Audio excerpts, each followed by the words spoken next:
الحمد لله نحمده ونستعينه ونستغفره ونؤمن به ونتوكل عليه ونعوذ بالله من شرور أنفسنا ومن سيئات أعمالنا من يهده الله فلا مضل له ومن يضلل فلا هادي له ونشهد أن لا إله إلا الله وحده لا شريك له ونشهد أن سيدنا ومولانا محمدا عبده ورسوله أما بعد فأعوذ بالله من الشيطان الرجيم بسم الله الرحمن الرحيم فمن زحزح عن النار وأدخل الجنة فقد فاز اللهم صل على محمد وعلى آل محمد كما صليت على إبراهيم وعلى آل إبراهيم إنك حميد مجيد اللهم بارك على محمد وعلى آل محمد كما باركت على إبراهيم وعلى آل إبراهيم إنك حميد مجيد۔ اللہ تعالیٰ نے ہر انسان کی طبیعت میں یہ بات رکھی ہے کہ وہ کامیاب ہو، ناکام نہ ہو۔ ہر انسان کی فطرت میں یہ بات رکھی ہے کہ وہ آگے بڑھے، پیچھے نہ رہ جائے، اس کو ترقیات ہوں۔ ہر انسان کی خواہش ہے میں صحت مند رہوں، میرے پاس پیسے ہوں، میری عزت ہو، میرا احترام ہو، میں اچھا لگوں۔ یہ انسانی طبیعت ہے۔ اور اللہ تعالیٰ نے انسان کے سامنے جو زندگی پیدا کی ہے یہ دنیا کی ہے، اور ایک زندگی انسان کی آنکھوں سے اوجھل پیدا کی ہے، وہ آخرت کی ہے۔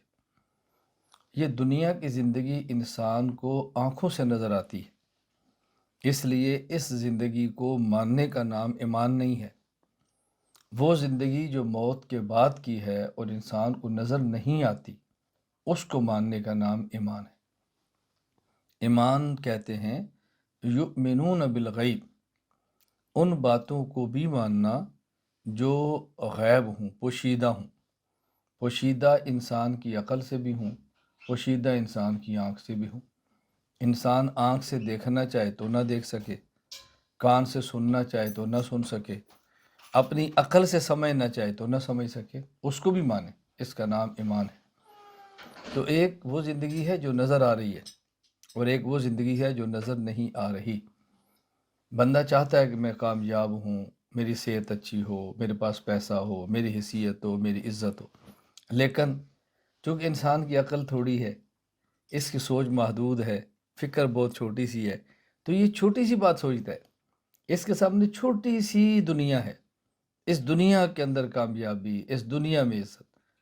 اللہ تعالیٰ تو اتنے بڑے ہیں کہ کوئی حد نہیں ہے ان کی بڑائی کی، اتنے بڑے ہیں کہ ان کی بڑائی کا کوئی تصور بھی نہیں ہے، اتنے بڑے ہیں کہ انسان نہیں سوچ سکتا کہ اتنے بڑے ہیں، بس صرف یہ کہہ سکتا ہے اللہ اکبر، اللہ سب سے بڑے ہیں۔ انسان کہہ سکتا ہے اللہ سب سے بڑے ہیں، کتنے بڑے ہیں؟ یہ انسان کے وہم و گمان، انسان کے عقل و خیال سے بالکل بلند و بالا اور برتر ہے۔ تو اللہ تعالیٰ چاہتے ہیں کہ میرا یہ بندہ اس دنیا کی مختصر سی زندگی میں بھی کامیاب رہے، میرا یہ بندہ آخرت کی زندگی کے اندر بھی کامیاب ہو۔ اللہ تعالیٰ دونوں زندگیوں میں اپنے اس بندے کو کامیاب دیکھنا چاہتے ہیں، لیکن اللہ تعالیٰ اختیار دیتے ہیں، اپنے پیغمبر کو بھی بھیجتے ہیں، کتاب بھی نازل فرماتے ہیں، اور بندے کو دماغ عقل بھی دیتے ہیں، فکر اور سوچ بھی دیتے ہیں، پھر اس کے بعد اختیار بھی دیتے ہیں کہ بندہ چاہے تو یہ کر لے، چاہے تو یہ کر لے۔ مجبور نہیں فرماتے کہ اپنی طاقت سے بندے کو مجبور کر دیں کہ تو نے یہ کام ایسے ہی کرنا، اختیارات اللہ دے دیتے ہیں۔ تو اللہ تعالیٰ نے بندے کو سمجھایا اور سمجھا کر اختیارات عطا فرما دیے کہ تم نے اگر دنیا کی زندگی جو تمہیں نظر آ رہی ہے اس میں تم کامیابی چاہتے ہو، اور موت کے بعد کی زندگی جو تمہیں نظر نہیں آ رہی اور میں نے پیدا کی ہے، تم اس میں بھی کامیابی چاہتے ہو، تو پھر تم میری بات مانو، اور میری بات ماننی ہے تو میرے نمائندے، میرے رسول، میرے قاصد، میرے پیغمبر کی بات مانو، آخری پیغمبر حضرت محمد مصطفیٰ صلی اللہ علیہ وسلم۔ اور یہ فرمایا ہے لَقَدْ كَانَ لَكُمْ فِي رَسُولِ اللَّهِ أُسْوَةٌ حَسَنَةٌ۔ دیکھو میرا محمد صلی اللہ علیہ وسلم کتنی کامیاب زندگی گزار کے گیا ہے، کتنی کامیاب زندگی گزار کے گیا ہے۔ اگر آپ گھر کی زندگی دیکھو تو آپ کے نکاح میں 11 ازواج مطہرات ہیں جو ہماری مائیں ہیں، اور بیک وقت ایک ہی وقت میں 9 بیویاں ازواج مطہرات آپ کے نکاح میں ہیں، اور کوئی لڑائی نہیں۔ کتنی کامیاب زندگی ہے۔ مکہ مکرمہ میں مشکلات کا سامنا کرتے ہوئے ہمت نہیں ہاری اور اللہ کے حکم کے مطابق چلتے رہے، تو جب دنیا سے گئے ہیں تو مدینہ منورہ دارالحکومت، دارالخلافہ، دارالسلطنت، دارالامارت سب کچھ ہے، اور لاکھوں مربع میل آپ کے قبضہ میں ہے۔ جزیرہ عرب پر پوری آپ کی حکومت ہے۔ ظاہر ہے جو کمیاں رہ گئیں خلفۂ راشدین نے پوری فرمائیں، جو رسول اکرم صلی اللہ علیہ وسلم کی خواہشات تھی، میں یہ کروں، میں یہ کروں، آپ دنیا سے تشریف لے گئے، اس کے لیے اللہ نے آپ کو جماعت عطا فرمائی، اس جماعت نے آپ کی خواہشات کو مکمل فرمایا۔ ایک استاذ کو شاگرد چاہیے، تو آپ کتنے کامیاب استاذ ہیں کہ 1.25 شاگرد ہیں، اللہ اکبر۔ ایک شوہر کو کامیاب زندگی کے لیے اچھی بیوی چاہیے، آپ کتنے کامیاب شوہر ہیں۔ ایک شخص کو جو امام ہے اس کو اچھے مقتدی چاہیے، آپ کے پاس کتنے اچھے مقتدی ہیں۔ ایک شخص کو جو تحریک دے کر چلتا ہے اس کو جانثار چاہیے، آپ پاس کتنے اچھے جانثار ہیں۔ تو کتنی کامیاب زندگی آپ نے گزاری ہے۔ تو اللہ تعالیٰ نے پیغمبر کو اسوہ بنایا۔ اسوہ کا معنی آپ نے جو فرمایا ہے وہ کر کے دکھایا ہے۔ ایسا نہیں ہے کہ آپ نے فرمایا کچھ ہو اور کیا کچھ ہو، الیاذ باللہ، ایسا نہیں ہے۔ تو اللہ تعالیٰ نے ہمیں یہ بات سمجھائی ہے کہ اگر تم دنیا اور آخرت کی زندگی بنانا چاہتے ہو تو میرے پیغمبر صلی اللہ علیہ وسلم سے ہدایات لو، دنیا بھی ٹھیک ہو جائے گی، آخرت بھی ٹھیک ہو جائے گی۔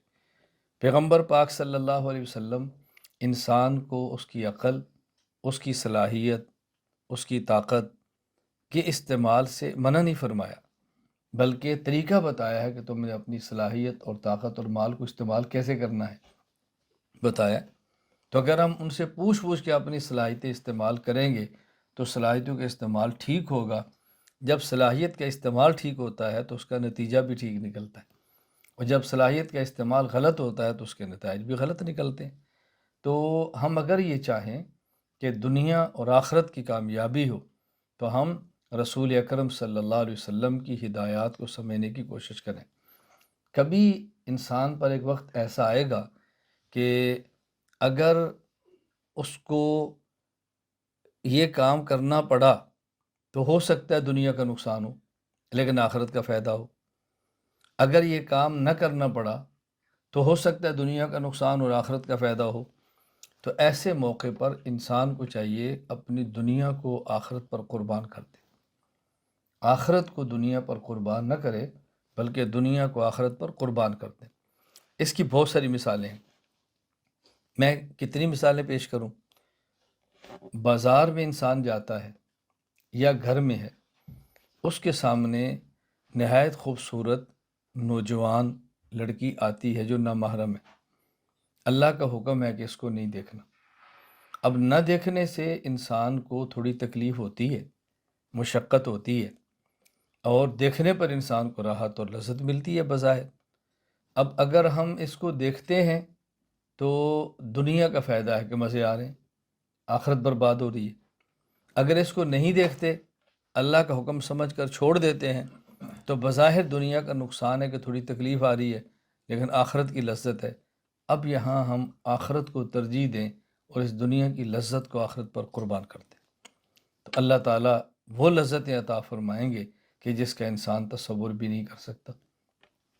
ہم نے تجارت کی ہے، کسی شخص کے کچھ پیسے غلطی کے ساتھ ہماری طرف آ گئے اور اس کو نہیں پتہ، اس کو دینے کے بعد بھی نہیں پتہ۔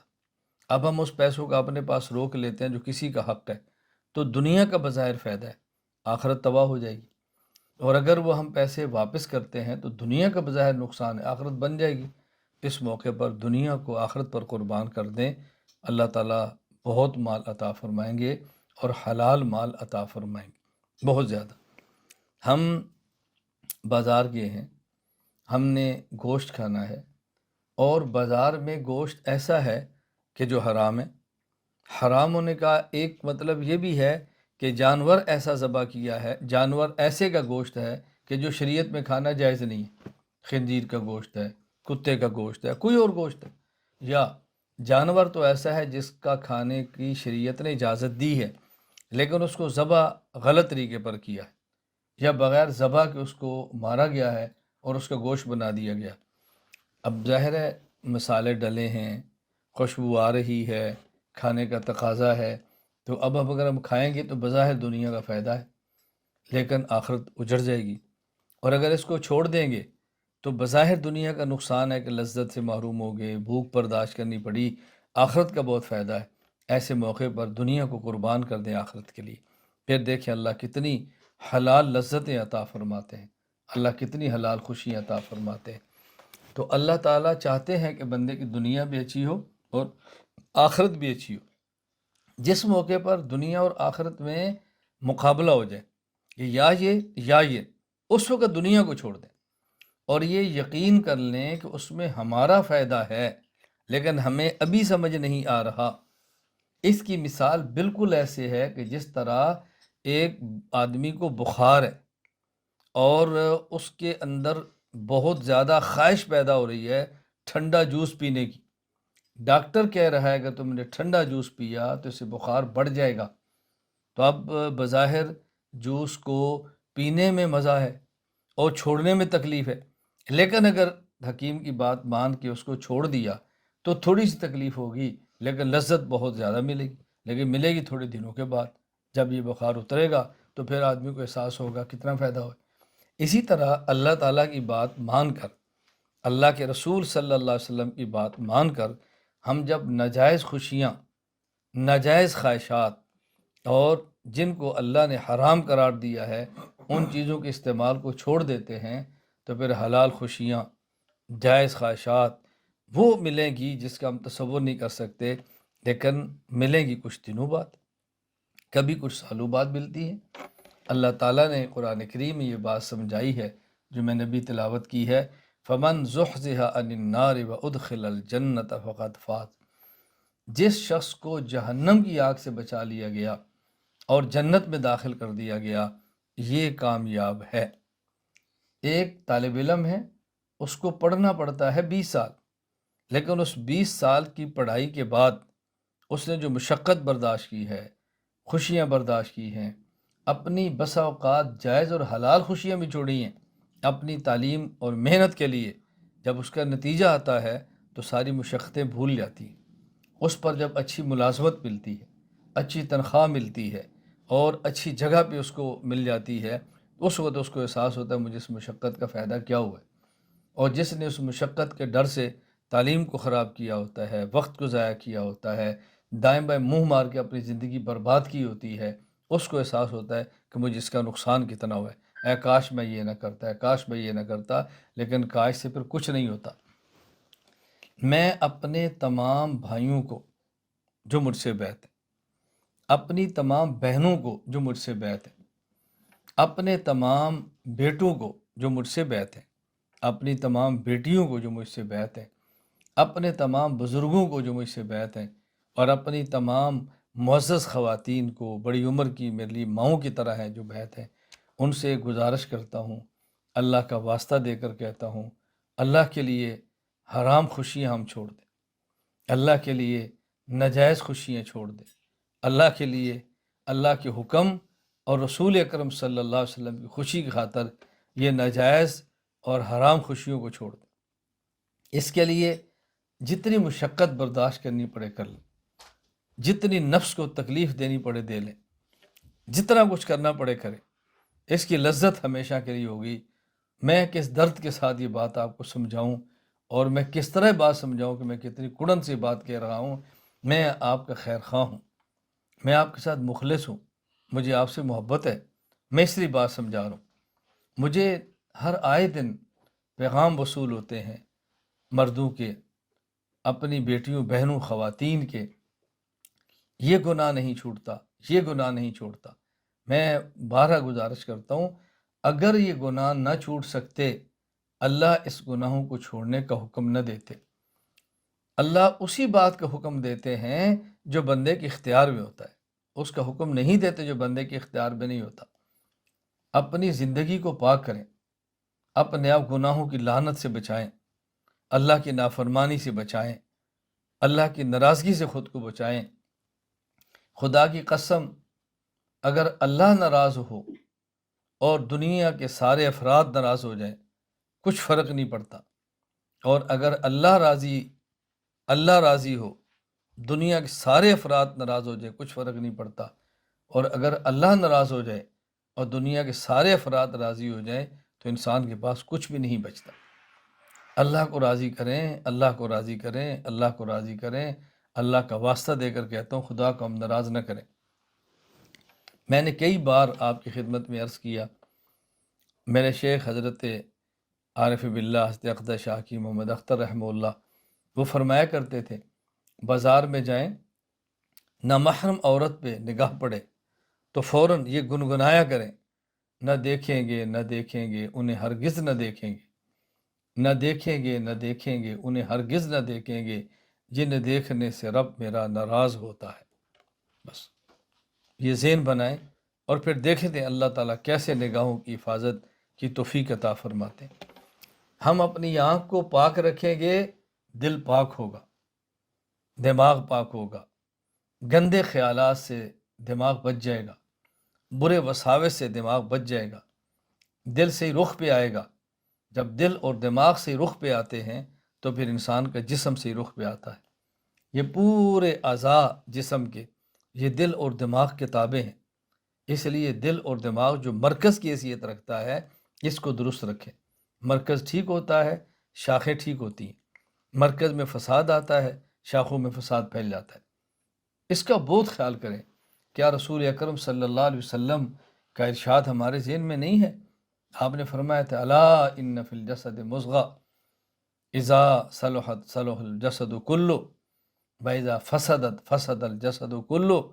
اے لوگو سنو، انسان کے جسم میں ایک چھوٹا سا لوتھڑا ہے گوشت کا، وہ درست ہے، پورا بدن درست ہے، وہ خراب ہے، پورا بدن خراب ہے۔ الا وہی القلب، کتنی تاکید سے فرمایا، سنو، وہ دل ہے، وہ دل ہے، وہ دل ہے۔ آنکھ سے تصویر دل میں جاتی ہے، وہ دل میں اتر جاتی ہے، پھر اس کو نکالنا مشکل ہوتا ہے اور اس سے فساد شروع ہوتے ہیں۔ اللہ تعالی ہمیں دنیا بہتر کرنے کی، آخرت بہتر کرنے کی توفیق عطا فرماتے۔ دنیا بھی بہتر ہوگی اللہ کے حکم اور رسول اکرم صلی اللہ علیہ وسلم کے طریقہ سے، آخرت بھی بہتر ہوگی اللہ کے حکم اور رسول اکرم صلی اللہ علیہ وسلم کے طریقہ سے۔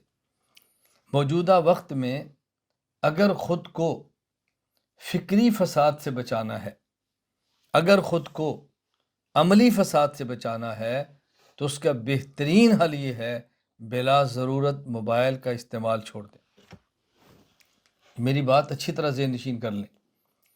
اگر موجودہ دور میں خود کو فکری فساد اور عملی فساد سے بچانا ہے تو موبائل کا بلا ضرورت استعمال چھوڑ دیں۔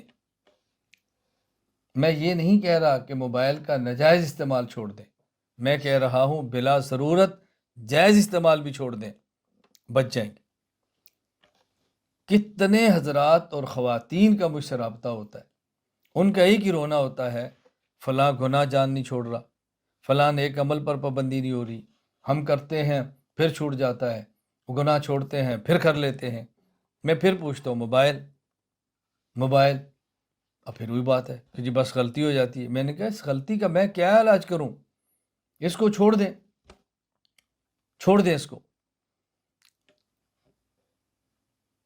میں نومبر کے شروع میں، یعنی بھی 2024 نومبر چل رہا ہے، نومبر کے شروع میں میرا جب یہ سفر ہوا ہے بنگلہ دیش کا، تو میں نے ایک بیان میں کہا اگر مجھ سے کوئی پوچھے کہ مولانا صاحب آپ نے کتنے کافر مسلمان کیے ہیں، تو میں کہوں گا کہ میں نے 3 کافر مسلمان کیے ہیں۔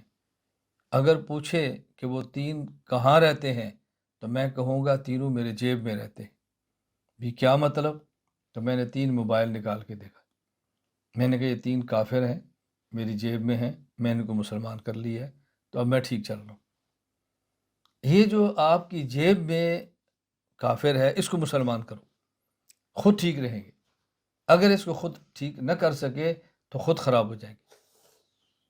اس کا استعمال ٹھیک کرو، بلا ضرورت اس کو استعمال مت کرو۔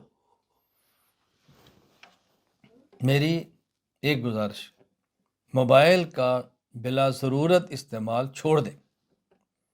میری دوسری گزارش، موبائل پر ہر کسی کو سننا چھوڑ دیں۔ موبائل پر ہر کسی کو سننا چھوڑ دیں۔ مجھ سے ایک شخص نے پوچھا کہ مولانا صاحب سنا ہے کہ آپ یہ بات کہتے ہیں کہ میرے علاوہ کسی اور کو نہ سنیں۔ میں نے کہا میں کہتا ہوں لیکن آپ تک میری آدھی بات پہنچی۔ میں کہتا ہوں جو مجھ سے بیعت ہے وہ 1 سال تک میرے علاوہ کسی کو نہ سنے اور نہ پڑھے۔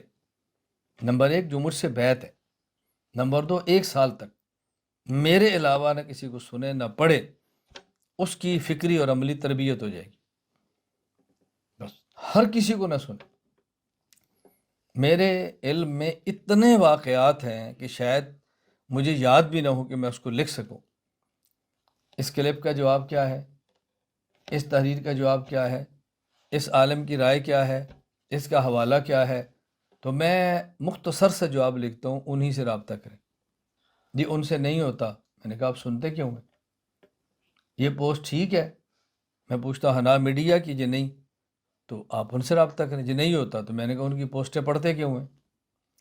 یہ تمہیں کس بندے نے بات سمجھائی ہے کہ جی یہ نہ دیکھا کرو کہنے والا کون ہے، یہ دیکھا کرو کیا کہتا ہے؟ تمہیں کس نے سمجھائی یہ بات؟ ہم پہلے دیکھتے ہیں کہنے والا کون ہے، اس کے بعد دیکھتے ہیں کیا کہتا ہے۔ پہلے دیکھو کہنے والا کون ہے، پھر دیکھو کیا کہتا ہے۔ آپ میں سے تو ہر بندہ فیصلہ نہیں کر سکتا کہ اس نے بات غلط کی ہے ٹھیک کی ہے۔ کتنے لوگ ہیں بظاہر بات اچھی کریں گے، اندر اس کے فساد ہوگا۔ قرآن کریم کی آیت پڑھیں گے، معنی غلط کریں گے۔ قرآن کی آیت پڑھیں گے، تفسیر غلط کریں گے۔ اب آپ کہیں گے جو قرآن پڑھ رہے ہیں، کہ قرآن تو پڑھ رہا ہے، سوال یہ کہ قرآن کا معنی کیا کر رہا ہے، وہ تو ہمیں نہیں پتہ، تو پھر آپ کیوں سنتے ہیں؟ میں اس لیے گزارش کر رہا ہوں کہ ہر کسی کو سننا چھوڑ دیں، ہر کسی کو سننا چھوڑ دیں بس۔ نمبر 3، فرائض واجبات سنن مؤکدہ کے علاوہ نوافل کا اہتمام کریں۔ صبح تہجد پڑھیں گے، صبح تہجد پڑھیں گے، اس کے بعد وقت نماز کا داخل ہو گیا، سنت پڑھیں گے، فرض پڑھیں گے، اعمال کریں گے، اشراق پڑھیں گے۔ کچھ گھنٹوں 2 گھنٹے کے بعد چاشت پڑھ لیں گے، اس کے بعد ظہر آ جانی ہے، کچھ گھنٹوں کے بعد عصر آ جانی ہے، کچھ گھنٹوں کے بعد مغرب آ جانی ہے، اوابین پڑھیں گے، کچھ کے بعد عشاء آ جانی ہے، نماز پڑھیں گے، اعمال کریں گے، سو جائیں گے، ساتھ اپنے دن کے کام کرتے رہیں۔ تو بتائیں فرائض واجبات سنن مؤکدہ کے علاوہ نوافل کا اہتمام کرتے رہیں، اور اس میں قرآن کریم سمجھ کر پڑھتے رہیں، دعائیں سمجھ کر مانگتے رہیں، تو انسان کی کس قدر تربیت ہوتی ہے آپ اندازہ فرمائیں۔ نمبر 4، جو اذکار بتائے جا رہے ہیں ان اذکار پر پابندی کریں۔ میں بہت مختصر ذکر اپنے متعلقین کو بتاتا ہوں، بہت مختصر۔ اگر میں مختصر ترین کو ہوں تو شاید تب بھی غلط نہیں ہوگا۔ 24 گھنٹے میں آپ کے اذکار کیا ہیں؟ 100 مرتبہ کلمہ طیبہ، 100 مرتبہ استغفار، 100 مرتبہ صلاۃ و سلام، اور 100 مرتبہ اللہ، اور اتنا آسان لا الہ الا اللہ 100 بار۔ ایک بار شروع میں محمد رسول اللہ پڑھ لیں اور ایک بار آخر میں صلی اللہ علیہ وسلم۔ دروشی استغفار کون سا ہے؟ استغفر اللہ، استغفر اللہ، استغفر اللہ، کتنا مختصر ہے۔ صلاۃ و سلام کون سا ہے؟ صلی اللہ علیہ وسلم، کتنا مختصر ہے۔ اللہ کے نام کا ذکر، اللہ اللہ اللہ، کتنا مختصر ہے۔